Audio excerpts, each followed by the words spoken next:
diskusi, di mana bahan diskusinya nanti akan disajikan oleh kelompok 1. Kelompok 1, orangnya sekarang kelompok 1 sudah ada di room ini? Iya Pak. Oke, ada ya? Iya. Jadi kelompok 1 nanti tentu akan membahas sesuai dengan yang sampaikannya yang akan disajikan nanti.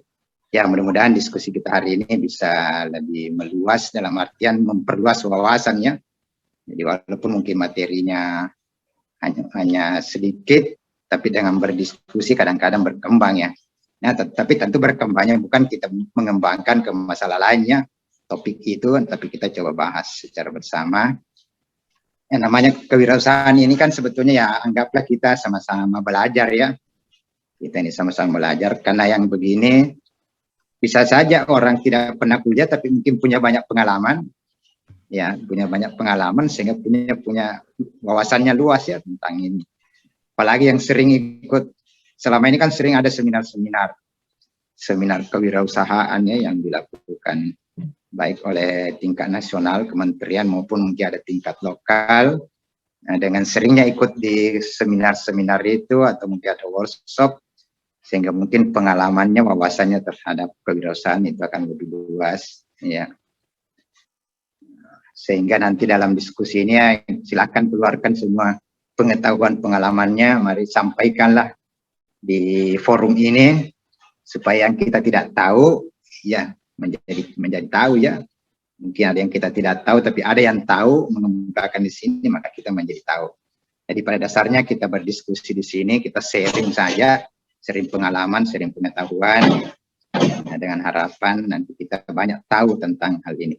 Baik, untuk mengefisienkan waktu, saya serahkan ke kelompok 1.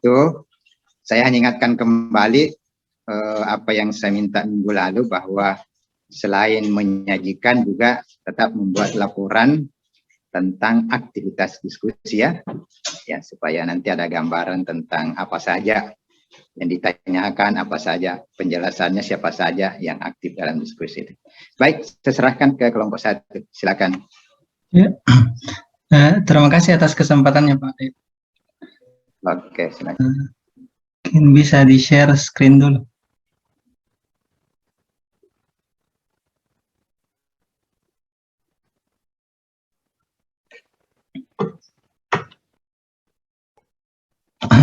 Oke.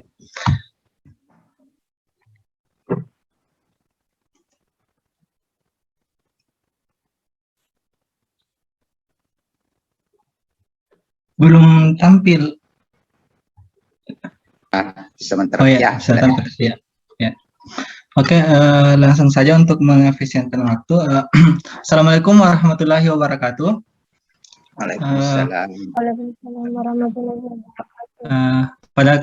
Baiklah, terima kasih atas kesempatan yang diberikan kepada kelompok kami, kelompok pertama, untuk menyajikan materi yang telah kami diskusikan bersama teman kelompok, yang mana pada kesempatan kali ini kami akan memaparkan materi tentang kewirausahaan yang temanya itu merancang logo, yang mana anggotanya pada kelompok kami, yaitu yang pertama Ramla, Vivi Nur Cahya, Nur Rahmat saya sendiri, Miftah Syahdatin An-Nur, dan Kak Ridawati. Nah, untuk mengefisienkan waktu, saya persilakan kepada pemateri yang pertama untuk menyampaikan atau memaparkan materi yang akan dibawakan. Kepada pemateri dipersilakan.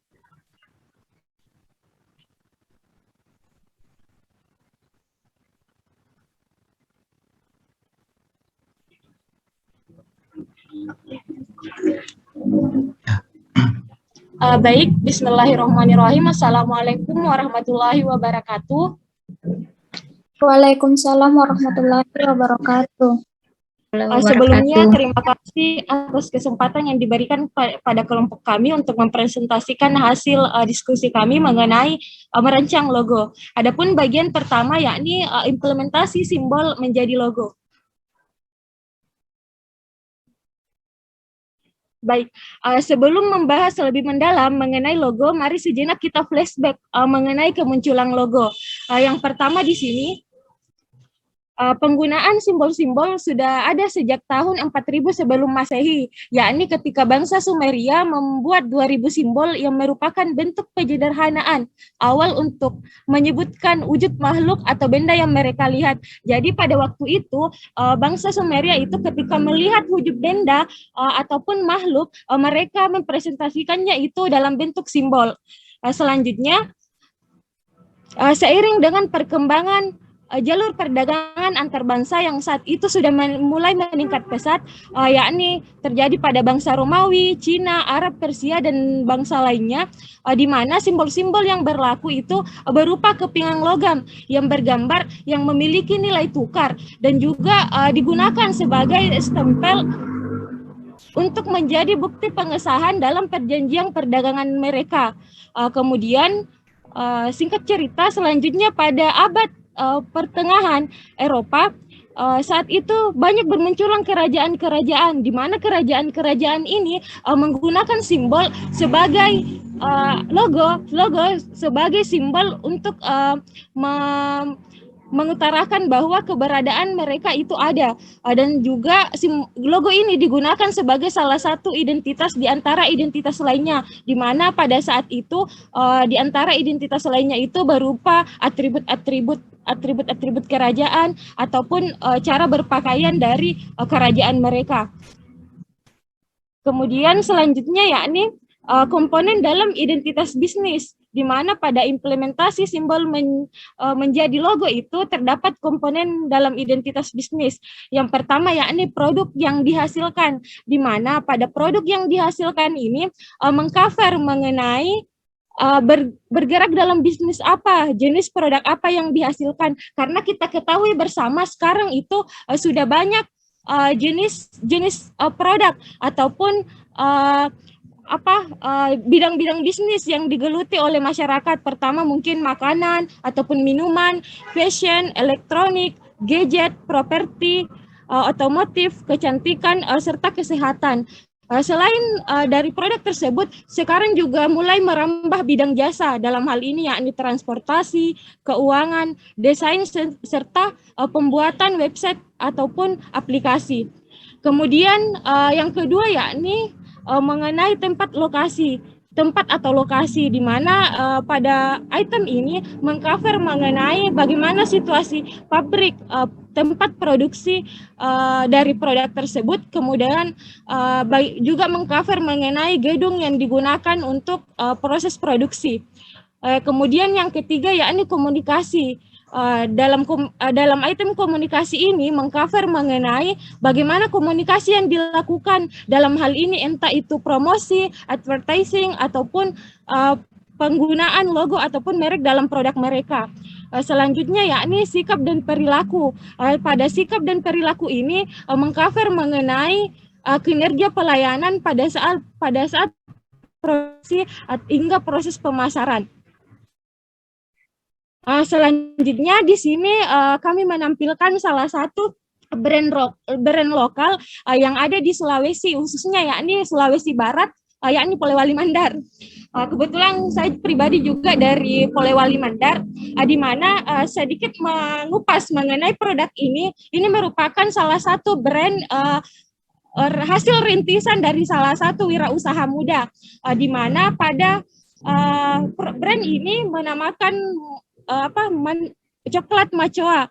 Macoa dalam kata arti merupakan bahasa Mandar yang berarti baik, di mana berangkat dari kondisi Sulawesi yang merupakan salah satu penghasil kakao yang terbesar yang ada di Indonesia, di mana bukan hanya dari sisi kuantitas yang terbesar, tetapi juga kualitasnya yang tidak diragukan. Sehingga melihat peluang ini, wirausaha muda ini memaksimalkan potensi yang ada ini dengan menciptakan produk coklat macoa.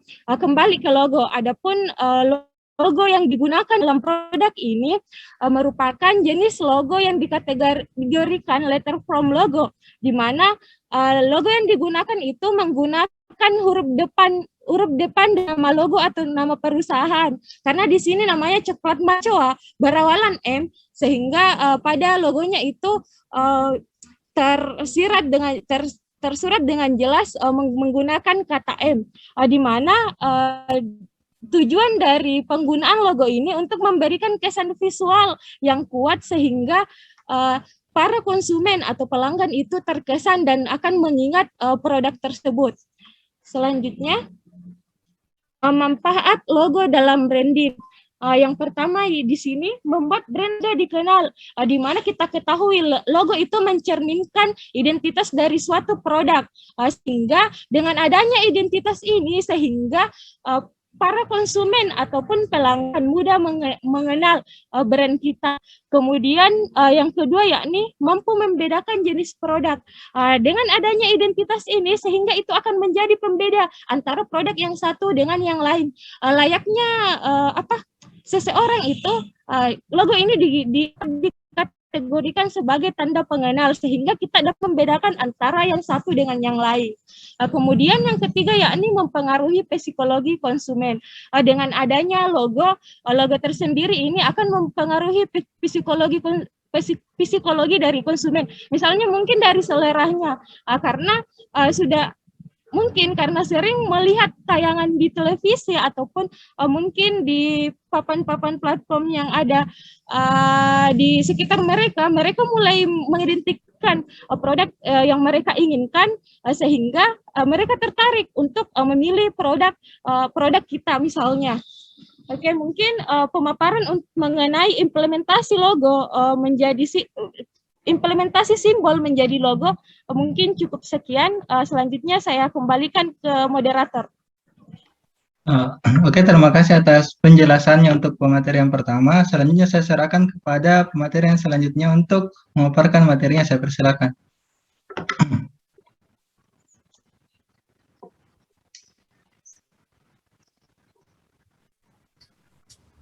Next slide-nya. Slide.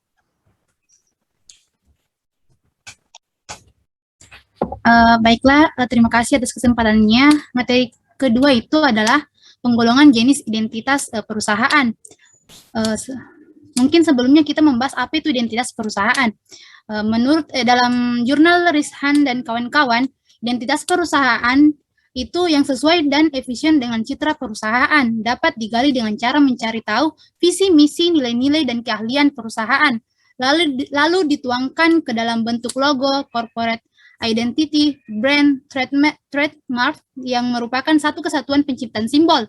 Sangat penting peranannya dalam menarik perhatian dan membentuk kepercayaan pada konsumen. Adapun pengelompokan identitas perusahaan dibagi menjadi 3 bagian. Yang pertama itu adalah monolithic identity, yaitu organisasi hanya menggunakan satu nama dan sistem visual, atau monolithic identity itu bisa dikatakan membangun merek dengan menggunakan identitas tunggal, di mana perusahaan ini menggunakan hanya satu merek untuk seluruh produk yang ditawarkannya. Selain itu, digunakan nama maupun rancangan visual yang konsisten di seluruh tampilannya.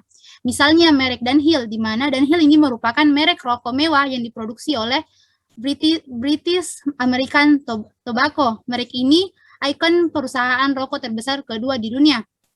Di mana di sini tidak hanya digunakan untuk produk rokok, tetapi juga untuk seluruh produk fashion yang dihasilkan oleh perusahaan, seperti ikat pinggang, dompet, dan kacamata. Yang kedua itu endorse identity. Di sini sebuah organisasi yang telah berkembang menjadi beberapa perusahaan dan merek yang berbeda berusaha mempertahankan sebagian atau seluruh nama, tetapi harus sesuai dengan sistem tunggal visual, atau bisa dikatakan endorse identity itu menggunakan tambahan identitas lain setelah nama merek perusahaan utamanya untuk membedakan dengan produk-produk lainnya. Misalnya perusahaan Virgin yang dimiliki oleh pengusaha eksentrik dari Inggris menerapkan strategi ini. Perusahaan-perusahaannya dinamai sesuai dengan produk dan jasa yang ditawarkannya. Misalnya seperti Virgin Atlantic, yaitu pelayaran, Virgin Blue, Virgin Cola, dan Virgin Mobile. Yang ketiga itu brand identity, yaitu perusahaan secara sengaja memisahkan antara identitasnya sebagai perusahaan dengan merek yang dijualnya, atau bisa dikatakan brand identity ini menggunakan identitas yang berbeda untuk seluruh produk yang dihasilkannya. Misalnya Unilever, produsen produk-produk kebutuhan sehari-hari seperti sampo, sampo itu banyak mereknya seperti Sunsilk Clear, pasta gigi juga, Pepsodent dan Close Up, dan serta sabun mandi ada yang Lux, dan Lifebuoy menggunakan strategi ini. Bahkan masyarakat atau konsumen pengguna banyak yang tidak mengetahui nama produsen utamanya, yang dipikirkannya hanya nama produknya. Next. Dalam brand identity itu memilih 6 kriteria utama. Yang pertama itu memorability, yaitu bentuk elemen merek harus dengan mudah dikenali dan dapat dengan mudah diingat kembali. Yang kedua, meaningfulness, yaitu dapat dijabarkan dengan jelas arti dari elemen merek tersebut secara deskriptif dan juga secara persuasif tentang hubungannya terhadap sebuah produk. Yang ketiga itu likable, yaitu bentuk, warna, atau nama harus dirumuskan secara menarik agar dapat mendapatkan perhatian konsumen dan juga memiliki nilai estetika yang baik. Next.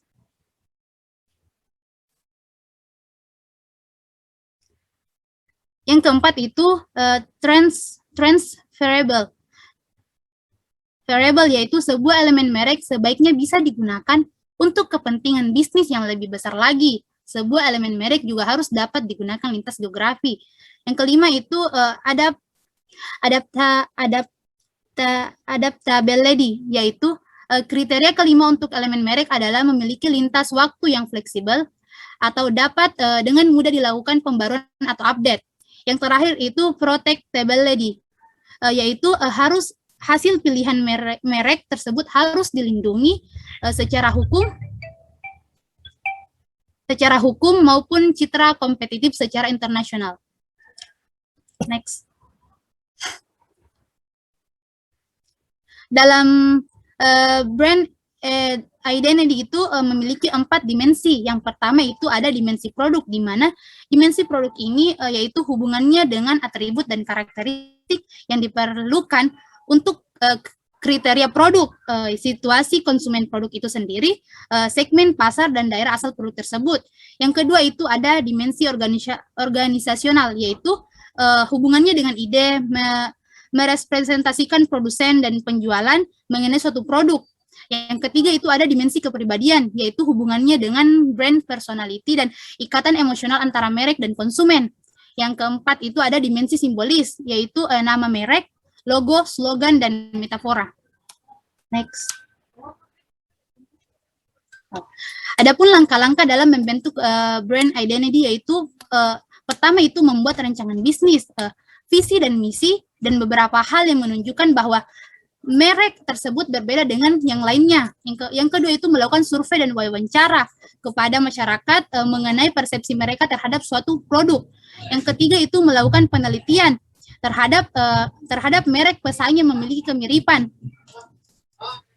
Yang keempat itu membuat logo, tagline, dan hal-hal lainnya yang mendukung dalam pembentukan brand identity. Yang terakhir itu melakukan survei secara berkala mengenai persepsi masyarakat terhadap merek tersebut.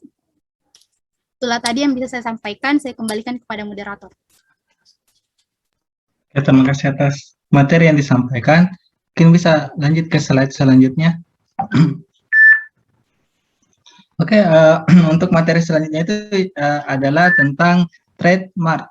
Nah, trademark sendiri ini di Indonesia sendiri biasa disebut dengan merek dagang atau yang diartikan sebagai nama atau simbol yang diasosiasikan dengan produk yang menimbulkan arti asosiasi. Nah, beberapa ahli membedakan antara trademark dan logo, yang mana mendefinisikan bahwa trademark tersebut merupakan perwujudan suatu brand yang menggunakan huruf yang membentuk nama atau kata-kata. Sedangkan logo diartikan sebagai lambang atau simbol yang dibentuk dengan elemen grafis yang berbentuk abstrak dan sebagainya. Nah, adapun beberapa ahli mengatakan bahwa logo itu termasuk di dalamnya termasuk di dalam dari trademark. Nah, terus di situ dikatakan juga bahwa setiap produk atau organisasi yang sukses dan berhasil biasanya itu memiliki kepribadiannya sendiri atau personality yang tampak pada logo atau trademark dari perusahaan mereka. Nah, fungsi utama dari trademark di sini adalah untuk mengidentifikasi atau mengenali produk tertentu, pelayanan dari suatu perusahaan. Oleh karena itu, suatu trademark atau logo harus dapat dibedakan dengan mudah dengan perusahaan yang lain. Jadi usahakan tidak ada yang sama atau mirip dengan logo yang perusahaan kita punya dengan perusahaan yang lain. Oke, lanjut. Next. Nah, untuk jenis-jenis dari trademark sendiri itu dibedakan menjadi 5. Yang pertama yaitu simbol. Nah, di sini simbol yang termasuk trademark itu merupakan suatu bentuk grafis tanpa unsur tulisan yang dapat berbentuk abstrak, figural yang melambangkan suatu perusahaan tersebut. Nah, simbol di sini biasanya berbentuk unik, sederhana, mudah diingat. Dan biasanya juga ada simbol-simbol yang biasanya menjadi kelemahan dari satu perusahaan karena simbol-simbolnya terlalu sulit untuk diingat, dan biasanya pembuatan simbol ini tergolong mahal atau jasa-jasa yang disediakan untuk pembuatan simbol untuk menjadi sebuah trademark itu biasanya relatif mahal. Yang kedua yaitu jenis trademark yang kedua itu pitograf. Nah, pitograf di sini yaitu simbol-simbol yang berorientasi pada komunikasi publik. Biasanya di sini pitograf ini tidak dijadikan sebagai suatu merek dagang, hanya berupa simbol-simbol visual yang memiliki arti tertentu dan bukan sebagai logo. Nah, terus itu yang ketiga itu lettermark. Nah, di sini lettermark biasanya berbentuk huruf singkatan dari suatu perusahaan yang didesain sedemikian mungkin dengan rekayasa tipografi sehingga menjadi lebih menarik dan mudah diingat serta menggambarkan identitas unik dari perusahaan-perusahaan tersebut. Nah, yang keempat itu logotype. Nah, logotype di sini biasa elemen logo yang di dalamnya mengandung nama merek atau brand dari suatu lembaga yang didesain semenarik mungkin agar mudah diingat serta menarik perhatian dari konsumen. Nah, yang kelima itu jenis yang kelima itu trademark yang berupa gabungan antara huruf dan bentuk. Nah, di sini jenis yang kelima ini biasanya menggabungkan antara huruf yang berupa nama perusahaan serta beberapa bentuk abstrak sehingga logo atau trademarknya menjadi lebih menarik. Slide selanjutnya. Nah, ini merupakan contoh trademark yang tadi. Yang pertama itu simbol yang hanya berupa bentuk-bentuk abstrak. Di sini contohnya itu seperti logo Apple, Twitter, Nike, IPL untuk sepak bola, Gojek dan sebagainya. Nah, di sini untuk yang kedua itu pitograf. Di sini biasanya simbol-simbol visual yang untuk dikomunikasikan kepada publik, tidak menjadi logo suatu perusahaan. Nah, biasanya ini pitograf disalahartikan oleh masyarakat, dijadikan sebagai logo.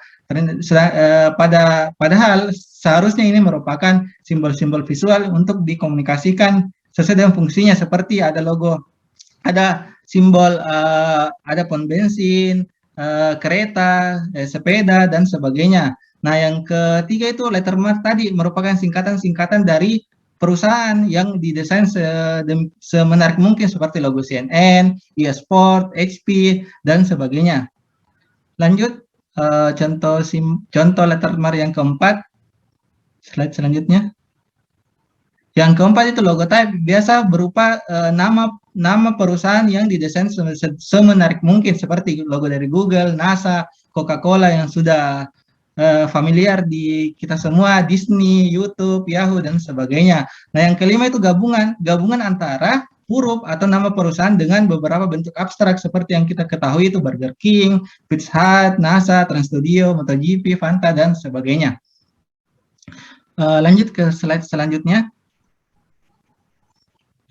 Nah, di sini kegunaan trademark. Nah, apa sih kegunaan dari trademark tersebut untuk pebisnis? Nah, kegunaan dari trademark ini memiliki peran yang sangat penting bagi perusahaan. Alasannya karena yang pertama itu trademark menjadi alat komunikasi yang efektif bagi publik.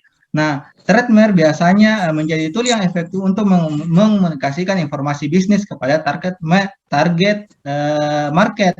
Ketika melihat logo, biasanya ketika melihat logo bisnis, trademark bisnis, pelanggan dapat dengan mudah untuk memahami bahwa produk apa yang dijual. Sebagai contoh, ketika konsumen melihat sebuah laptop dengan logo buah apel yang tergigit, konsumen akan dengan mudah mengenali bahwa laptop tersebut merupakan produksi dari perusahaan teknologi yang bernama Apple. Mereka juga sudah tahu bahwa kualitas dari merek tersebut sangat bagus karena citra dari perusahaan tersebut, perusahaan Apple tersebut. Nah, terus alasan yang kedua kenapa trademark begitu penting adalah untuk memudahkan pelanggan. Nah, biasanya itu pelanggan jika ingin pergi berbelanja ke suatu tempat, misalnya toko elektronik, mereka akan dengan mudah mengenali produk-produk dengan melihat trademarknya. Tidak perlu lagi bertanya, bisa langsung melihat trademark A, B, dan C. Nah, biasanya juga di era digital ini, sebagian besar pelanggan itu suka berbelanja atau mencari informasi di media online, suka berbelanja di internet. Nah, dengan adanya trademark ini, konsumen akan dengan mudah untuk mencari jenis-jenis produk di internet dengan cara mengetik trademark atau logo atau produk yang diinginkan dengan mengetik trademarknya di laman pencarian di internet. Maka mereka akan dengan mudah untuk menemukan produk-produk yang diinginkan. Nah, alasan yang ketiga kenapa trademark ini penting adalah untuk menghindari plagiarisme. Nah, ketika kita memiliki produk yang populer dan disukai oleh banyak orang, maka akan banyak pihak yang berusaha untuk meniru atau bahkan memalsukan suatu produk tanpa adanya pendaftaran merek dagang atau trademark, maka akan memungkinkan trademark kita atau usaha-usaha kita diambil alih atau diadakan plagiarisme terhadap produk kita. Maka dari itu dengan adanya trademark ini yang telah didaftarkan, maka akan terhindar dari kasus-kasus plagiarisme oleh orang-orang yang tidak bertanggung jawab. Oke, mungkin sekian dari materi yang saya sampaikan. Saya serahkan kepada pemateri selanjutnya. Jadi baik, saya akan menjelaskan mengenai tahapan perancangan logo. Lanjut. Next. Ya, jadi di sini perancangan logo. Jadi dalam suatu perusahaan, logo merupakan salah satu elemen dalam identitas perusahaan dan dapat diketahui bahwa logo merupakan ujung tombak dari identitas perusahaan yang mempunyai peranan untuk menjawab suatu pertanyaan seperti siapa kita. Jadi di sini dengan adanya logo, produk kita dapat dikenali oleh konsumen ataupun calon konsumen. Di sini perusahaan menunjukkan hubungan dengan konsumen terhadap kualitas pelayanan, visi misi dalam perusahaan. Lanjut.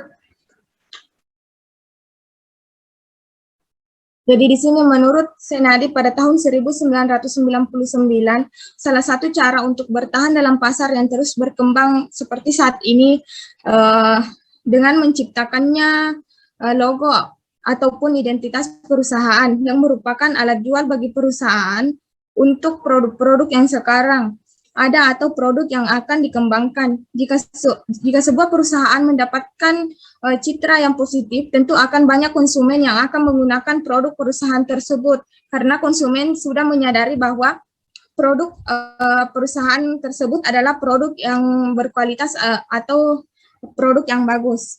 Lanjut.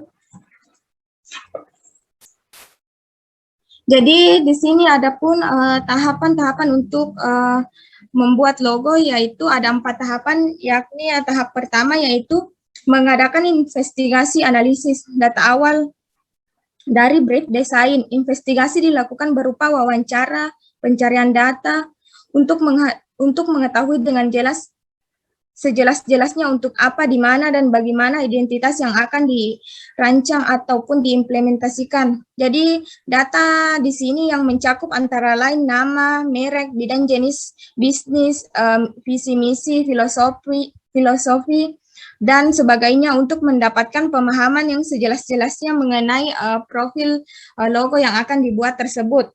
Yang kedua yaitu, pada tahap kedua yaitu adalah merupakan pengembangan gagasan berdasarkan hasil analisis data dari klien.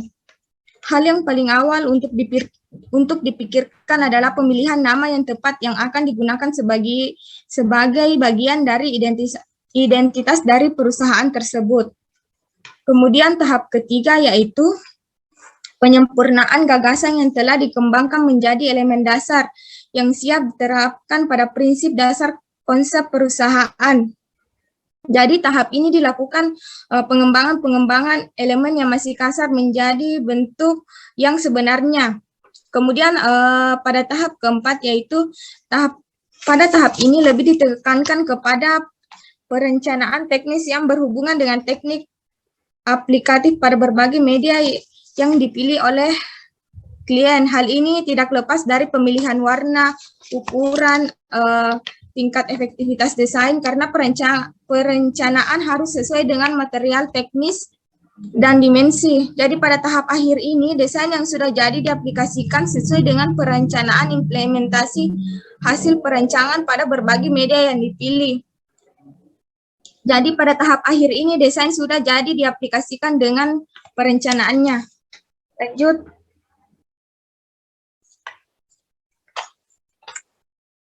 Next.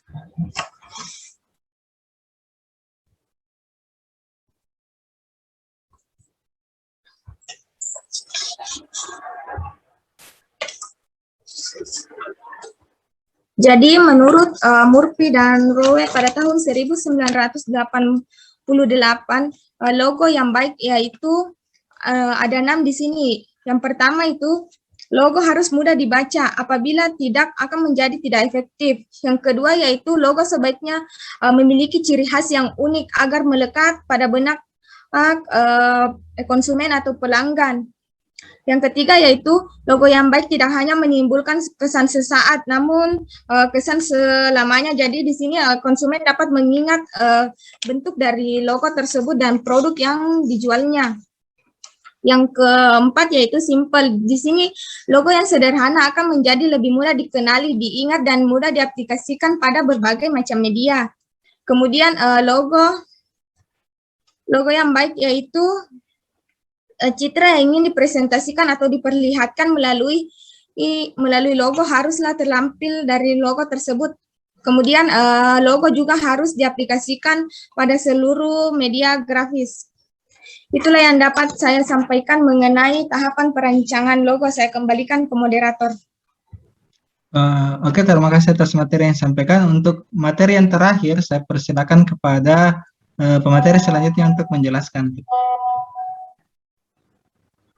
Ya, baiklah, saya akan menjelaskan di sini tentang beberapa contoh dari logo perusahaan. Di sini mungkin sudah dijelaskan sebelumnya, logo perusahaan merupakan salah satu elemen dalam corporate identity or identitas perusahaan, dan dapat dikatakan bahwa logo di sini merupakan ujung tombak dari corporate identity atau identitas perusahaan tadi, yang mempunyai peranan untuk menjawab suatu pertanyaan mungkin seperti siapa kita di mata konsumen dan calon konsumen. Disinilah perusahaan mungkin menunjukkan hubungan dengan konsep terhadap kualitas pelayanan, visi dan misi dalam suatu perusahaan. Di sini bisa dilihat beberapa contoh dari logo perusahaan. Misalnya yang pertama itu dari Microsoft. Di sini dalam hal warna, simbol baru yang terlihat pada simbol Microsoft terlihat lebih bersahabat. Di sini orang yang memilih untuk mewakili produk perusahaan menggunakan 4 jendela kotak. Yang pertama itu adalah jendela biru yang mewakili Windows OS, dan jendela merah untuk Microsoft Office. Selanjutnya jendela hijaunya itu menyimbolkan konsol permainan Xbox, dan yang terakhir adalah jendela kuning yang tidak mewakili apa-apa di sini, namun harus dilakukan karena jendelanya itu harus memiliki 4 bagian. Slide selanjutnya. Ya, di sini contoh logo perusahaan yang bersimbolkan anak panah itu perusahaan FedEx, dikenal luas secara global sebagai salah satu logo perusahaan yang terbaik yang pernah didesain. Logo FedEx di sini sangatlah efektif untuk beberapa sebab, bukan hanya karena mungkin anak panahnya yang tersembunyi. Menurut ahli tipografi Paul McNeil, bahwa di sini fungsi utama logo adalah untuk identifikasi, menarik perhatian, dan menginformasikan dengan cara yang paling sederhana, cepat, serta mudah diingat. Logo FedEx di sini meraih semuanya melalui serangkaian taktik visual, tidak terkecuali perubahan namanya sendiri dari sebuah kata konvensional biasa dan resmi. Federal Express di sini menjadi lebih jelas, mudah, dan kuat. Slide berikutnya.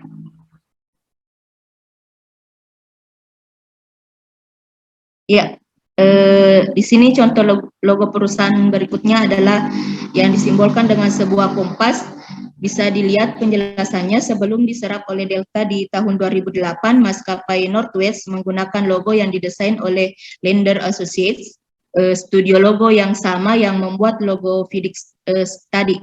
Lingkaran dan panah itu menciptakan sebuah kompas dan yang mengarah ke mata angin Northwest. Namun panahnya sendiri dengan simbol huruf N juga menciptakan sebuah simbol huruf W yang sebagian kakinya mungkin dihilangkan. Next slide berikutnya. Ya, di sini contoh logo perusahaan dari BMW yang mungkin produsen mobil asal Jerman di sini yang telah memikirkan dengan seksama logonya untuk menyimbolkan baling-baling pesawat yang berlatar langit biru, yang berkaitan dengan masa lalu BMW yang sebagai produsen mesin pesawat, yang akhir-akhir ini perusahaan sudah mengklarifikasi bahwa lingkaran itu sebenarnya mewakili bendera Bavaria, negara bagian Jerman, yang dimana perusahaan itu berasal. Hubungan dengan pesawat sepertinya lahir sekali-kalinya ketika terbitnya iklan tahun 1929 yang memunculkan logo BMW di sebelah baling-baling pesawat. The next slide berikutnya, ya, contoh logo perusahaan yang disimbolkan dengan A sampai Z di sini, yaitu toko online Amazon yang dikenalkan tahun 2000, yang menggantikan versi lama yang memiliki kurva. Bisa dilihat sendiri kurvanya, bahwa melengkung membawahi tulisan Amazon.com. Kurva itu dibentuk menyerupai senyuman, namun juga berubah menjadi panah yang mulai dengan huruf A dan berakhir dengan di bawah huruf Z. Sebuah rilis press itu mengungkapkan jika itu dimaksudkan untuk menekankan bahwa Amazon menawarkan semuanya dari A sampai Z. Ya, next slide berikutnya. Ya, yang terakhir adalah contoh logo perusahaan yang disimbolkan dengan beruang gunung. Coklat batangan Toblerone ini berasal dari Bern, sebuah kota di Swiss yang berlokasi tidak jauh dari pegunungan Matterhorn yang terkenal sebagai mana digambarkan dalam logonya. Bisa dilihat jika diperhatikan dengan seksama logo gunung itu, kita bisa lihat simbol kota Bern sesungguhnya, yaitu seekor beruang. Ya, demikian penjelasan materi dari kelompok kami. Saya kembalikan ke moderator. Terima kasih. Ya, terima kasih atas materinya, Kak. Oke, demikian materi yang disampaikan oleh kelompok kami. Bagi teman-teman yang ingin menyampaikan pertanyaan atau masukan serta tanggapannya, saya persilakan. Mungkin bisa raise hand. 3 sampai 4 penanya mungkin untuk sesi pertama ini.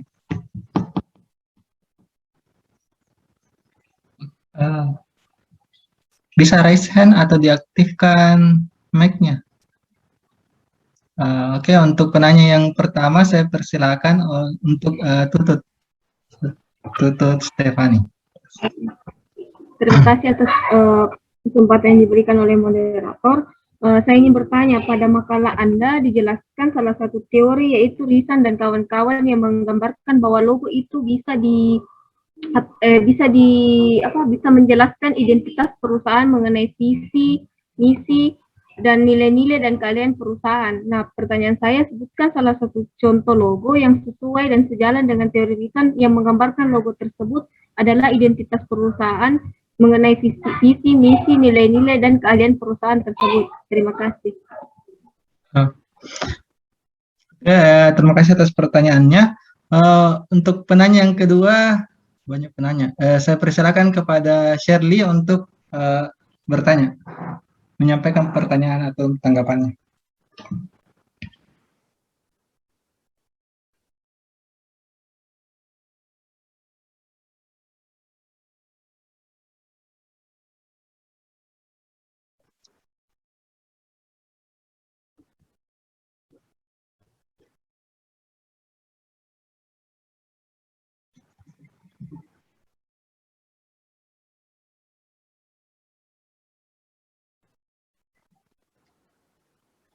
Oke, terima kasih atas pertanyaannya. Sudah ada dua pertanyaan, mungkin Mas saya kasih kesempatan dua penanya lagi untuk menyampaikan pertanyaannya. Khalifah, saya persilakan kepada Khalifah untuk menyampaikan pertanyaannya. Tidak ada suaranya.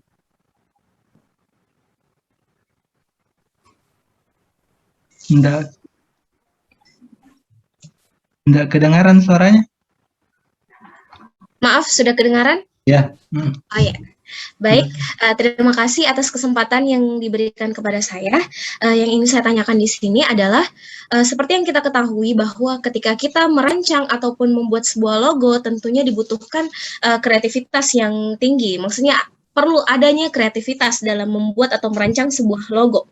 Nah, bagaimana cara kita sebagai seorang pemula, misalnya saya ini ingin memulai bisnis, dalam menumbuhkan kreativitas kita dalam membuat logo ini atau merancang logo ini, dan bagaimana cara kita bisa membuat logo atau merancang logo yang kreatif. Ya, terima kasih.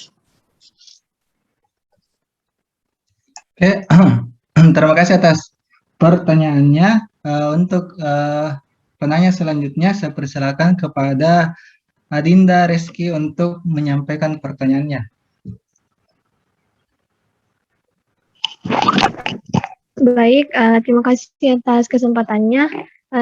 Tadi dijelaskan oleh kelompok materi mengenai para pemilik bisnis itu perlu mendaftarkan merek dagang mereka agar trademark perusahaannya tidak dipergunakan oleh perusahaan yang lain. Nah, yang ingin saya tanyakan di sini, apakah ada standar besarnya biaya yang harus dibayarkan ketika seorang pebisnis ingin mendaftarkan merek dagangnya?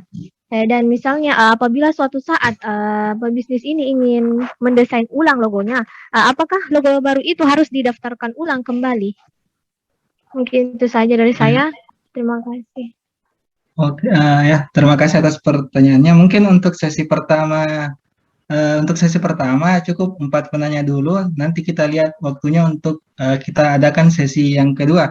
Jadi ada 4 pertanyaan yang disampaikan. Yang pertama itu tentang contoh logo yang sesuai dengan teori Risan. Yang kedua itu tentang bagaimana kita bisa mengecek kesamaan dari logo yang ingin kita buat, logo perusahaan kita.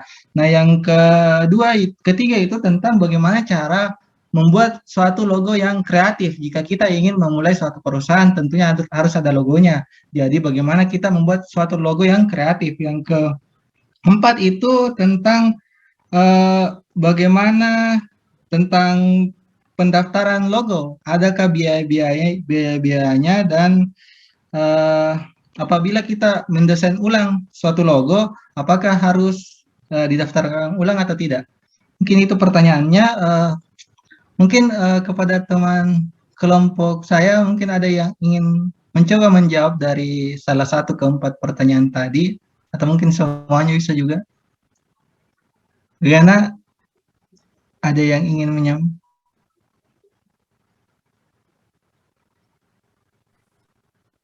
Ada. Saya beri kesempatan untuk teman kelompok saya untuk menyampaikan idenya, untuk jawaban-jawaban dari ke-4 pertanyaan tadi.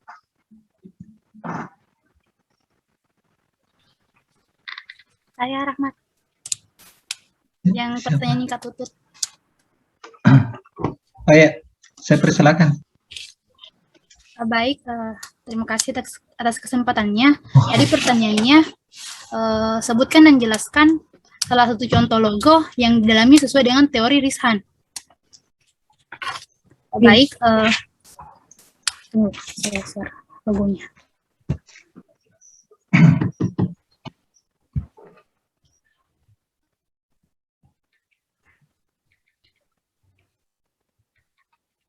Oke.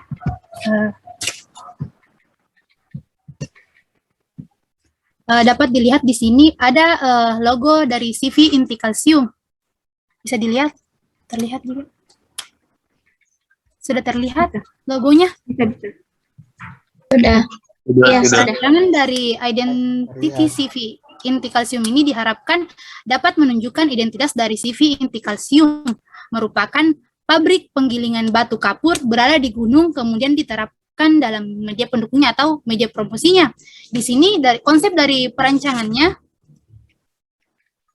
yaitu CV inti kalsium dibuat dengan konsep yang sesuai dengan kepribadian dan identitas perusahaan dengan menuangkan visi dan keistimewaan dari CV inti kalsium ke dalam karya desain sebagai suatu pemecahan masalahnya. Secara keseluruhan dalam proses perancangan perlu adanya pemilihan media yang tepat dan dibuat agar dapat benar-benar masuk dalam benak masyarakat atau konsumen dan dapat menaikkan citra perusahaan di mata masyarakat. Kemudian CV inti kalsium dalam perancangannya ini akan menampilkan image-nya sebagai perusahaan yang profesional dan berkualitas.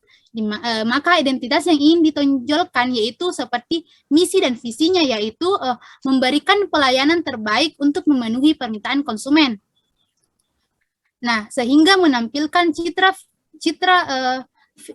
citra visual profesional, modern dan terpercaya. Dengan demikian membantu perusahaan dalam menyampaikan identitas perusahaan dan menimbulkan image yang sesuai. Nah, adapun strateginya yaitu di sini CV inti kalsium ini memilih unsur-unsur ikonik yang relevan. Dapat dilihat di sini ada lingkaran dan yang disusun sedemikian rupa dengan sebuah bentukan yang menunjukkan sebuah gunung dan gerigi dari lokasi CV inti kalsium. Dan warna dasar yang digunakan itu ada 3. Yang pertama itu warna hitam yang menunjukkan kekuatan, elegan, kedewasaan, formalitas dan konsisten. Yang kedua warna merah menunjukkan ekspansif, dominan, penting, dan putih yang menunjukkan kesucian, kebersihan, ketepatan, kemurnian, penuh kejujuran dan keterbukaan dan perwakilan dari warna batu kapur. Adapun yang harus diperhatikan yaitu tipe atau jenis hurufnya, di mana di sini CV inti kalsium ini memilih jenis huruf yang memiliki tingkat keterbacaan yang tinggi dan mudah diingat oleh masyarakat atau konsumen. Adapun untuk media promosinya dapat menggunakan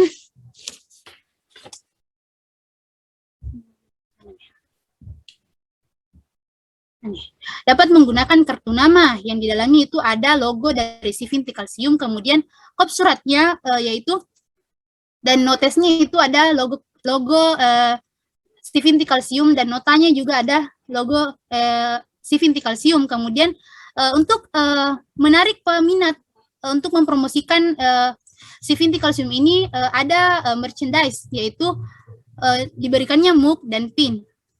Setelah tadi jawaban saya serahkan ke moderator.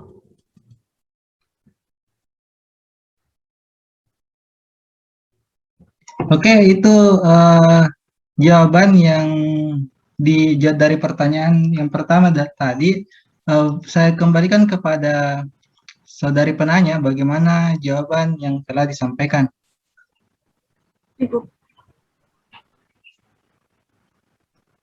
Oke, untuk pertanyaan yang kedua, saya akan mencoba untuk menjawab dari pertanyaan yang kedua. Nah, pertanyaan yang kedua itu terkait dengan kesamaan logo. Bagaimana jika kita ingin membuat suatu perusahaan, bagaimana kita mengecek kesamaan logo tersebut? Nah, di sini jika logo untuk dijadikan logo perusahaan, pertama-tama kita daftarkan dulu ke namanya hak kekayaan intelektual. Hak kekayaan intelektual.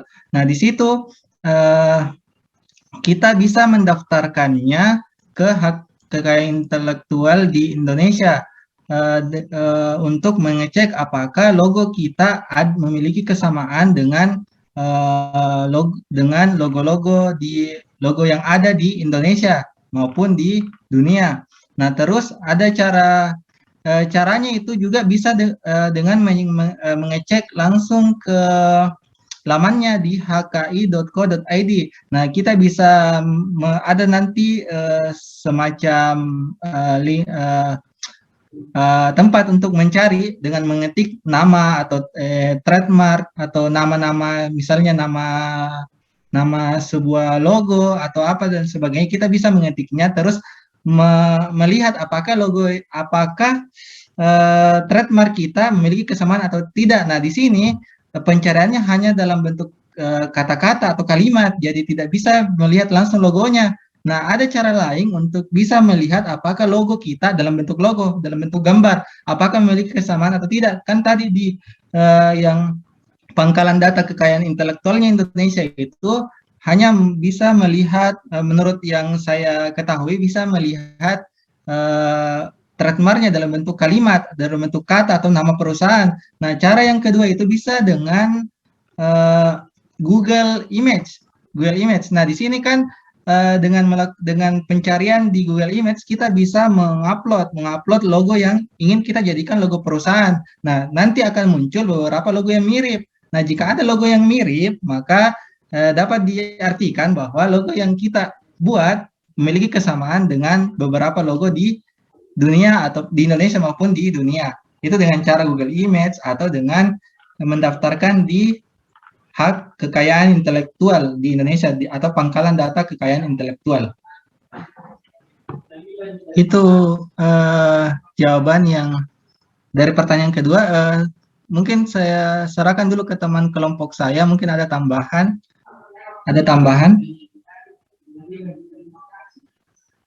Jika tidak ada, saya kembalikan kepada penanya bagaimana jawaban yang kami sampaikan tadi.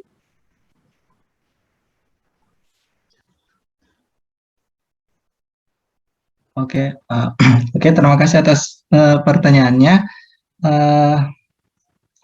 Selanjutnya saya persilakan masih ada 2 pertanyaan lagi, yaitu pertanyaan dari Halifa tentang bagaimana membuat suatu logo yang kreatif, dan yang ketiga itu tentang yang keempat itu tentang bagaimana biaya dari suatu pendaftaran suatu logo, serta bagaimana jika logo ingin diubah, apakah harus didaftar lagi atau tidak. Saya beri kesempatan untuk teman kelompok saya untuk menyampaikan jawabannya atas pertanyaan yang diberikan tadi.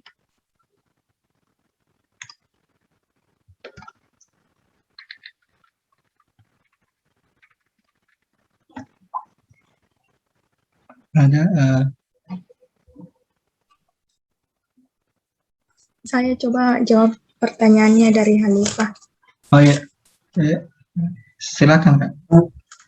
Jadi di sini saya akan mencoba menjawab pertanyaan dari saudari Halifah, yaitu pertanyaannya tadi yaitu bagaimana cara membuat logo yang menarik untuk pemula, mungkin seperti itu. Yeah. Jadi di sini, jadi sebelum membuat logo itu kita harus, yang pertama kita lakukan yaitu kita harus memahami karakter logo yang akan dibuat. Kemudian kita memahami dasar pembuatan logo. Jadi di sini tadi dijelaskan itu bahwa yaitu logo itu sederhana, jadi yakni di sini logo tersebut itu mudah dipahami, mudah diingat, mudah dikenal, dan tidak terlalu mencolok warnanya. Jadi di sini dengan adanya logo tersebut dapat bertahan lama karena logo tersebut mudah diingat oleh konsumen. Kemudian kita juga bisa mencari referensi bentuk-bentuk logo. Jadi di sini kita akan mengembangkan kreativitas kita. Kemudian Kemudian kita kemudian kita mendesain logo yang akan dibuat sehingga dengan adanya kreativitas dan inovasi kita dapat membuat suatu logo yang menarik. Mungkin seperti itu. Saya kembalikan ke moderator. Terima kasih atas jawabannya. Mungkin saya kembalikan dulu ke teman kelompok saya. Mungkin ada tambahan, ada yang ingin ditambahkan terkait dengan pertanyaan dari Saudari Halifah. Ada tambahan? Tapi mungkin saya ingin menambahkan sedikit. Untuk mengenai perancangan logo di sini, selain mungkin kreativitas, ada juga hal-hal yang perlu diperhatikan. Misalnya dalam perancangan logo itu kan logo mencerminkan identitas dari produk atau usaha kita, sehingga dalam logo itu perlu kita pertimbangkan nilai penting dalam nilai penting dari usaha atau produk yang ingin kita buatkan logo. Misalnya usaha kita itu berkaitan dengan lingkungan, berarti warna yang digunakan pada logo tersebut berarti kita ambil yang berhubungan dengan lingkungan, misalnya warna hijau. Kemudian selain itu juga ada poin penting, yakni visi misi dari perusahaan kita atau usaha kita, di mana untuk visi itu tujuan yang ingin dicapai dan misi itu langkah yang ditempuh untuk merealisasikan visi. Di sini mungkin terkait dengan penggunaan simbol-simbol tertentu. Mungkin yang bisa saya angkat contoh di sini pada Gojek itu ada simbol power pada logonya, itu menandakan bahwa Gojek ini ingin berusaha untuk membuka lapangan pekerjaan bagi masyarakat. Kemudian juga ada tanda titik-titik, itu berarti bisa diakses oleh semua kalangan. Kemudian ada juga simbol search-in. Search-in itu berarti mudah diakses karena kan sudah tersedia bisa kita install melalui Play Store. Kemudian selanjutnya itu mengenai warnanya yang mungkin hijau, itu yang pelayanannya bisa kita asumsikan bahwa pelayanannya itu ramah. Mungkin itu saja. Terima kasih. Oke, terima kasih atas tambahannya. Mungkin juga ada sedikit tambahan dari saya mengenai bagaimana jika kita seorang pemula dalam suatu usaha, bagaimana cara untuk membuat suatu logo yang kreatif. Nah, mungkin ada cara lain untuk membuat logo yang kreatif jika kita seorang pemula. Nah, katanya teman kelompok saya ini merupakan jalur ninja. Nah, dengan cara mencari jasa untuk pembuatan logo. Jasa pembuatan logo kan sudah banyak sekarang usaha-usaha atau jasa-jasa yang disediakan, termasuk jasa pembuatan logo. Nah, di sini kita bisa mencari jasa pembuatan logo untuk membuat logo-logo yang menarik. Tapi di sini kelemahannya adalah mungkin biayanya yang mahal. Karena logo itu tidak mudah untuk dibuat, apalagi mencari logo yang tidak mirip dengan logo yang sudah ada, itu merupakan usaha yang keras untuk membuat satu logo. Jadi kelemahannya adalah biayanya yang mahal. Mungkin saya kembalikan kepada penanya tentang bagaimana tanggapan dari jawaban yang disampaikan oleh kelompok kami. Ya, baik. Terima kasih atas jawabannya. Yang saya tangkap tadi bahwa dalam membuat satu logo itu penting untuk mudah dipahami, mudah diingat, dan jangan terlalu berwarna seperti itu. Nah, kemudian juga tadi bahwa perancangan logo itu selain dibutuhkan kreativitas, tentu harus memperhatikan beberapa yang penting, misalnya identitasnya harus sesuai dengan identitas dari usaha atau ciri-ciri visi misi dari usaha yang kita ingin jalani. Nah, ya, dan terakhir tadi Pak Nur Rachma tadi bilang juga bahwa salah satunya itu adalah mencari jasa pembuatan logo. Ya, sangat bisa dipahami. Ya, terima kasih atas jawabannya. Oke, terima kasih atas pertanyaannya dan tanggapannya juga. Nah, untuk pertanyaan yang terakhir yaitu dari Adinda terkait dengan biaya pendaftaran trademark atau logo. Nah, di sini mungkin saya sendiri akan mencoba menjawab. Setelah melakukan beberapa pencarian di Google, saya menemukan beberapa biaya untuk mendaftarkan trademark atau logo. Nah, di sini kan kita bisa mendaftarkan trademark atau logo itu ke ke badan HKI, kalau tidak salah kekayaan intelektual. Nah, di situ kita bisa mendaftarkannya secara online ataupun offline berdasarkan data yang saya dapat. Nah, berdasarkan data yang saya dapat. Nah, kalau jika ingin mendaftarkan secara, nah ini juga terbagi dua. Ada tarif untuk merek untuk UMKM dan ada untuk umum. Kalau untuk online itu untuk UMKM secara online 500.000, sedangkan untuk offline-nya itu 600.000. Itu berdasarkan data yang saya dapat. Nah, terus untuk mendaftarkan merek atau trademark untuk yang umum, untuk secara online itu 1.800.000, sedangkan offline itu harganya 2 juta. Itu untuk biaya-biayanya pendaftaran merek. Nah, di sini biasanya trademark atau merek tersebut bisa dilindungi oleh hukum biasanya dalam waktu 10 tahun, kalau tidak salah 10 tahun. Nah, setelah 10 tahun itu kita daftarkan ulang kembali untuk mendapat perlindungan hukum. Nah, terus itu pertanyaan yang keduanya dari Adinda itu tentang jika kita mengubah logo, apakah kita daftarkan ulang atau tidak? Nah, berdasarkan hasil beberapa bacaan saya, kalau kita mendaftarkan suatu logo, maka logo tersebut itu yang menjadi pegangan dari pangkalan data intelektual. Nah, itu yang menjadi pegangan. Jadi itu yang dilindungi oleh hukum. Jadi kalau jika kita mengubah logo kita, maka logo yang baru tersebut tidak di bawah lindungan hukum. Karena yang terdaftar itu adalah logo yang awal tadi. Jadi supaya logo baru kita dilindungi oleh hukum, maka sebaiknya kita daftarkan ulang supaya logo yang lama tersebut dihapus dari data pangkalan intelektual dan logo yang baru bisa berada di bawah lindungan hukum. Karena kalau logo kita tidak berada atau trademark kita tidak berada dinaungi oleh hukum, maka akan dengan mudah diambil oleh orang lain walaupun sudah terkenal begitu. Jadi sebaiknya dilaporkan ulang kembali. Mungkin itu jawabannya. Jika ada teman kelompok saya yang ingin menambahkan, saya persilakan.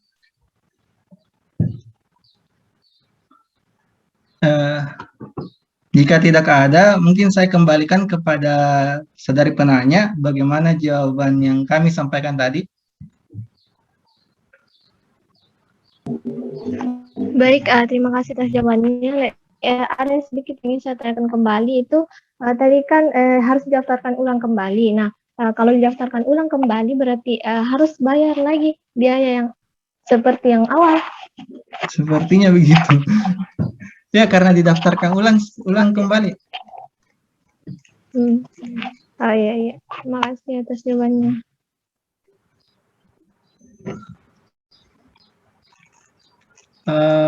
Mungkin keempat pertanyaan tadi sudah dijawab.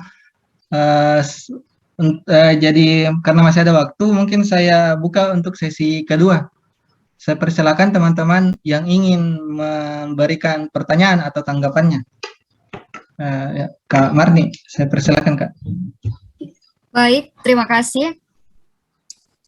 Yang ingin saya tanyakan terkait dengan materi logo yang telah dibawakan oleh kelompok pertama, yaitu seperti ini. Seberapa besar peran atau seberapa penting dari sebuah logo pada sebuah usaha, di mana kita ketahui bahwa ada banyak wirausaha yang tanpa brand, tanpa logo, tapi mereka mampu maju dan berkembang dengan reputasinya. Seperti itu. Terima kasih. Ya. Terima kasih atas pertanyaannya, Kak. Yang ditanyakan tadi terkait dengan seberapa penting logo tersebut untuk suatu usaha, karena ada beberapa beberapa perusahaan yang tidak memiliki logo dan bisa besar begitu. Nah, untuk selanjutnya saya persilakan kepada Saudari Siti Hardianti untuk menyampaikan pertanyaannya.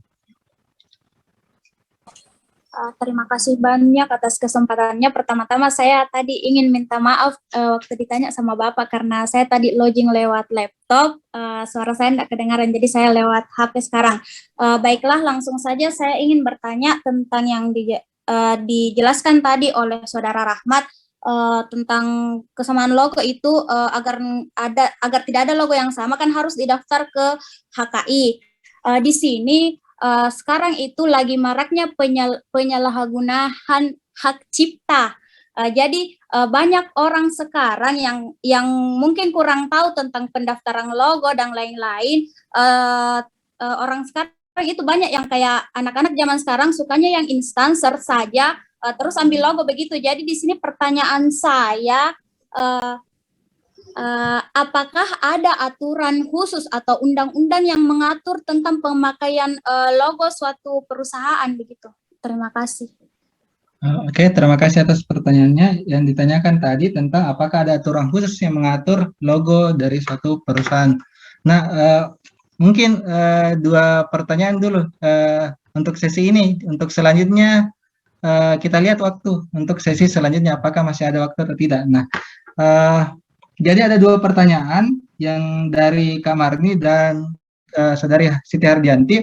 Mungkin ada teman-teman kelompok saya persilakan kepada teman kelompok saya yang ingin memberikan tanggapan atau jawaban terkait dengan kedua pertanyaan tadi. Saya persilakan. Oke, Tabe moderator. Iya, silakan. Oke. Baik.